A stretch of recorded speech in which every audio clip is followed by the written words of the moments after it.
इस शख्स ने हजरे अस्वद को छूते ही ऐसी क्या हरकत की कि वहीं जान निकल गई।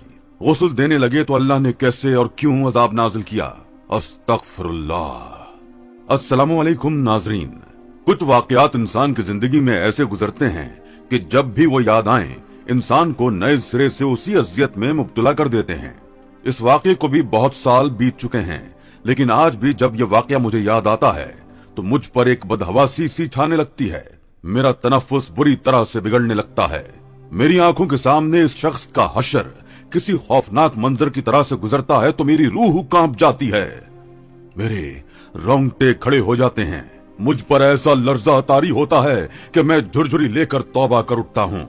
आज जो वाकया मैं आपको बताने वाला हूँ, शायद उसे सुनकर आपको भी अपनी समात पर यकीन न आए कि कैसे एक शख्स ने हजरे अस्वद को छूते ही ऐसी कौन सी हरकत की कि वहीं गिर के मर गया, और जब उसे गुस्ल दिया गया तो उसके गुनाह का कौन सा दर्दनाक अजाब उस पर शुरू हो चुका था। ये सुनकर आपके रोंगटे खड़े हो जाएंगे। इससे पहले कि हम वीडियो को आगे बढ़ाएं, अगर आप नए हैं तो हमारे चैनल को सब्सक्राइब कर लें, बेल आइकॉन को क्लिक करें ताकि हमारी नई आने वाली वीडियो आप तक पहुंच सके। जी तो दोस्तों, ये वाकया है शोरकोट गांव के एक रिहायशी जमशेद नामी शख्स का, जिससे मेरी पहली मुलाकात सऊदी अरब में खाना काबा में उम्रे के दौरान हुई थी। मैं पहली बार उम्रे के फरीजे को निभाने यहाँ आया था।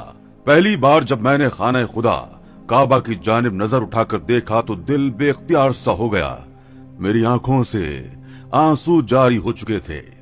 पहली बार काबा शरीफ के गिलाफ को छुआ तो ऐसी रिक्कत तारी हुई कि फिर ना तो मेरे दिल पर मेरा इख्तियार रहा, ना अपने बहते आंसुओं पर।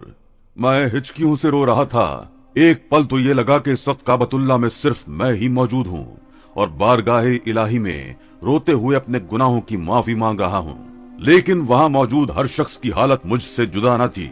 ना ही हमें अपने घर का होश था, ना ही दुनियावी किसी और चीज की फिक्र। जैसे जैसे आंसू बह रहे थे, लगता था रूह तक मुअत्तर हो रही हो। उम्रे के इरादे से जब मैंने हजरे अस्वद का बोसा लिया, मुझ पर रिक्कत सी तारी होने लगी थी। हजरे अस्वद के मुतालिक सुनी अहादीस और फजीलत मेरे जहन के पर्दे में आते ही मेरी मोहब्बत और अकीदत में और भी इजाफा हुआ। मैंने एक बार अपने मोहल्ले के इमाम साहब को ये कहते सुना था कि नबी अकरम सल्लल्लाहु अलैहि वसल्लम ने इरशाद फरमाया, इस हजरे अस्वद को अपने अमल खैर का गवाह बनाओ, क्योंकि कयामत के दिन ये सिफारशी बनकर अल्लाह के दरबार में अपने इस्तिलाम करने वालों के लिए सिफारिश करेगा। इसकी एक जबान और दो होंठ होंगे।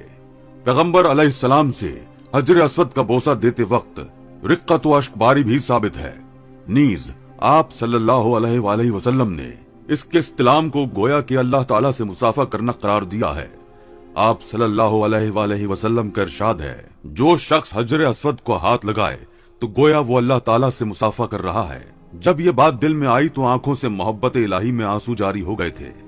लेकिन ये कैफियत ज्यादा देर तक जारी नहीं रह पाई, क्योंकि मुझे अपने पीछे से एक जोरदार धक्का लगा था। मैं चौंक सा गया। फिर मुझे ख्याल आया कि हर शख्स ही इसी लुत्फ को हासिल करने के लिए बेचैन सा है, इसलिए सबको मौका मिलना चाहिए। मैं पीछे हट गया, लेकिन जो शख्स मेरे पीछे खड़ा था वो गहरी सांवली रंगत का मालिक था। उसकी आंखें सुर्ख सी थीं। मैं पीछे हटा तो वो शख्स हजरे अस्वद के करीब हो गया।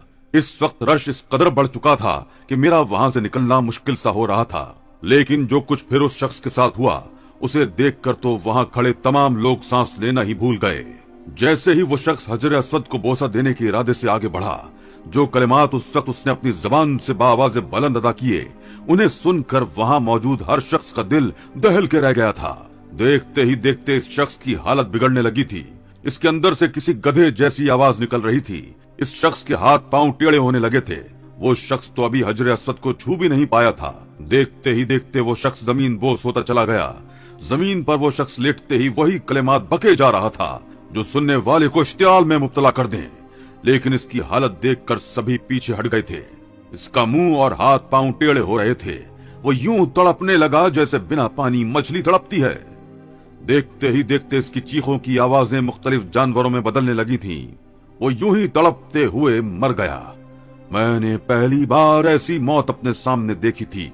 इस शख्स के साथ और कोई भी नहीं आया था, इसलिए उसे वहीं गुस्ल देकर वहीं दफनाने का इंतजाम किया गया।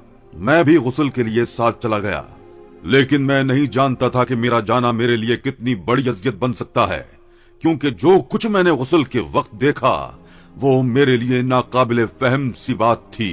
इस शख्स को जब बेलिबास करके इस पर पानी डाला गया तो इस शख्स की रंगत काली होने लगी और इसके वजूद पर बदनुमा से बाल आने लगे। ये देखकर मेरी तो चीखें ही निकल गई थीं। वो शख्स बनमानस की मानंद काला हो चुका था और बदनुमा से बाल आ चुके थे, यहाँ तक कि इसका चेहरा भी खौफनाक होने लगा। मैं जल्दी से वहाँ से बाहर निकल गया। मेरी सांस बुरी तरह से चल रही थी, मेरी हालत गैर सी होने लगी थी, मेरा जी मतलाने लगा, दम घुटने लगा। ऐसी बदसूरत शक्ल मैंने पहले कभी नहीं देखी थी। बहुत देर लगी थी मुझे अपनी हालत दुरुस्त करने में। एक मजबूत मर्द होते हुए मैं बुरी तरह से खौफ से कांप रहा था। आज तक मैंने ऐसा कभी नहीं देखा था। 2 दिन मैं अपने होटल में शदीद बुखार में बेहाल पड़ा रहा। मैं आंखें बंद करता तो उस शख्स की हैबतनाक शक्ल मेरे सामने आ जाती। ना जाने उसके साथ कब्र में क्या हुआ होगा। मेरा दिल इस ख्याल से खौफ के मारे कांपने लगता था। जैसे ही मेरी तबीयत संभली, मैंने काबा शरीफ में जाकर अपने गुनाहों की तौबा की। ये भी अल्लाह का बहुत बड़ा इनाम है कि अल्लाह ने सब कुछ पर्दे में रखा है, वरना जो अजाब मुर्दों पर होता है उसकी चीखें अगर जिंदा इंसान सुन लें तो अपने मुर्दे दफनाना छोड़ दें। मौत के खौफ से शायद इनकी भूख ही मर जाए। अब मुझे ये जानने का ख्याल आने लगा कि आखिर इस शख्स ने ऐसा भी क्या गुनाह किया था कि उसे हजरे असद को छूना भी नसीब नहीं हुआ। अल्लाह को इस शख्स का इस मुबारक पत्थर को छूना भी गवारा न था। मैंने इस शख्स की सारी मालूमात उसी होटल से इकट्ठी की जहां वो रह रहा था। वहां से मालूम हुआ कि वो शख्स शोरकोट से आया था। मैंने इसका पता भी हासिल कर लिया। मेरे अंदर बस एक ही जज्बा था, मुझे वो गुनाह मालूम हो जाए जिसकी वजह से इस शख्स की ये हालत हुई, ताकि इससे बचा जा सके। बाद में मैंने पूरी तवज्जो से उम्रे अदा किए, सारी जियारतें की। जब मैं पाकिस्तान वापस आया तो चंद दिन अपनी फैमिली के साथ गुजार कर मैं शोरकोट चला गया। मुझे जानना था कि वो शख्स ऐसा क्या गुनाह करता था। इस बात की बेचैनी ने मुझे शोरकोट पहुंचा ही दिया। वहां पहुंचकर मैंने इस शख्स का नाम और पता बताया तो टांगे वाले ने मुझे सीधा उसके घर की गली के बाहर उतार दिया, क्योंकि उसके घर की गली बहुत तंग और इतनी छोटी थी कि जहां 2 लोग ही बामुश्किल चल सके। पसमानदा सा इलाका था। मैं जब गली के अंदर दाखिल हुआ तो उसके घर के बाहर इस छोटी सी गली में औरतों का रश था। मुझे लगा शायद इस शख्स की मौत की खबर की वजह से इसके रिश्तेदार ताजियत के लिए आए होंगे। लेकिन जैसे ही मैं इसके गेट पर पहुंचा, जो तख्ती वहां लगी हुई थी और जो उसके घर के बाहर दीवारों पर लिखा था, मेरा दिल वो पढ़कर धक से रह गया था। मुझे मेरे सवालों का काफी हद तक जवाब मिल चुका था, मगर मैंने फिर भी मरे मरे कदम उसके घर की तरफ बढ़ाए। लकड़ी के खस्ता हाल दरवाजे पर लटकी जंग आलूद लोहे की जंजीर को बजाया तो अंदर आने का इजाजतनामा मिलते ही मैं अंदर दाखिल हो गया। अंदर दाखिल होते ही लोबान की खुशबू मेरे नथनों से टकराई। अंदर का मंजर ही दिल दहला देने वाला था। बहुत बड़ा सा कमरा था, जहाँ फर्श पर पुराना सा कालीन बिछा हुआ था, काफी जगह से फटा हुआ भी था। सामने एक शख्स काला जुब्बा पहने बैठा था। उसके सामने बहुत सी खोपड़ियों के खोल रखे थे। एक लोहे की अंगीठी रखी हुई थी जिसमें आग जल रही थी, और इसके सामने बैठे शख्स ने जो कलिमात पढ़कर हाथ में पकड़े जो औराक आग की नजर किए थे, मेरा दिल उछल के हलक में आ गया था। मैंने किसी चीज की परवाह किए बगैर भागकर इन पाक औराक को आग से निकालना शुरू किया।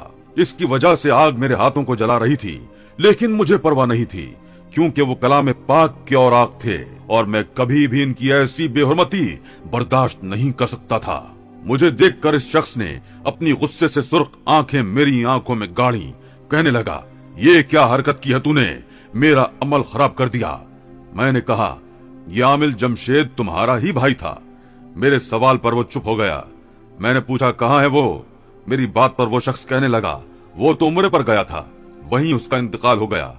अल्लाह ने बड़ी मुबारक जगह दी है उसे। जब मैंने इसे उस शख्स का हशर बताया तो वहाँ मौजूद सब लोग कानों को हाथ लगाने लगे। वो शख्स काले अमलियात करता था और कलाम पाक के अल्फाज को उल्टा पढ़कर गलत अमल करता था। पैसे और झूठी शोहरत की खातिर उसने ये गलत काम किए थे और समझा कि वो उम्रा करेगा तो बख्शा जाएगा। जो गलत अल्फाज पढ़कर वो लोगों का बुरा करता था, उस पाक जगह पर जाकर भी अल्लाह के पाक नामों के बजाय उसके मुंह से वही कुफरी अल्फाज निकल रहे।